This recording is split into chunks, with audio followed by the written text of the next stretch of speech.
Nanindigan ng Malacanang na walang kabuhayan ng mga kababayan nating magsasaka ang masisira dahil sa pagpapatayo ng Paksilika sa Tarlac.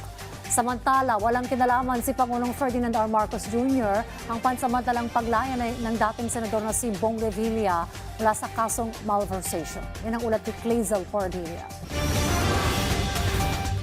Walang kamay si Pangulong Ferdinand R. Marcos Jr. sa pansamantalang paglaya ng dating senador at kaalyado ng presidente na si Bong Revilla. Nagpiyansa si Revilla ng 1 milyong piso matapos katigan ng Sandigan Bayan 3rd Division ang kanyang petisyon kaugnay sa kasong malversation dahil sa higit 70 milyong pisong Ghost Flood Control Project sa Bulacan. Bakit siya pa ang unang nabigyan ng temporary liberty? Kung yan talaga ay may katotohanan at sasabihin natin may kamay ang Pangulo dito, hindi ba dapat hindi na lang siya sinampahan ng kaso? Pero siya yung nauna sinampahan ng kaso. So walang logic.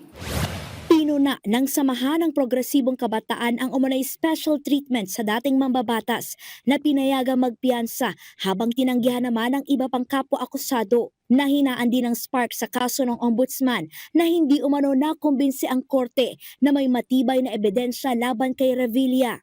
Tinuligsa naman ng grupong kapatid ang tila selective justice sa kaso ng dating mambabatas. Kung may kakulangan, hindi pa po dito nagtatapos. Dahil petition for bail pa lang po ito. Maaaring nagkaroon ng edge, pero ayon naman sa Office of the Ombudsman, ay may matibay silang mga ebidensya. So, hayaan na lang po natin ang state prosecutors na gampanan ang kanilang trabaho. Hahayaan ng Malacanang na lumabas ang katotohanan sa imbestigasyon sa reklamo laban kay Bagong Health Secretary Brix Pujalte. Isinumbong sa Presidential Complaint Center si Pujalte dahil sa pagsusugal umano sa mga kasino. Kung may ganito po mga issue ay dapat lang po talagang lumabas. Kailangan po maimbestigahan at kung ano man po ang kalalabasan nito ay hahayaan po natin ang Pangulo na mag-desisyon patungkol dyan. Nanindigan ang Malacanang na walang masisirang kabuhayan ng mga magsasaka sa planong pagtatayo ng Paksilika na magsisilbing manufacturing site ng mga piyesa ng mga device at data center. Target ng presidential sister na si Senator Amy Marcos na imbestigahan sa Senado ang issue sa paggawa ng naturang industrial hub. Hindi naman napipigil si Senator Amy sa kanyang mga gusto. At siguro mas maganda po na malaman niya kasi ang pinag-usapan dito ay mga farmers.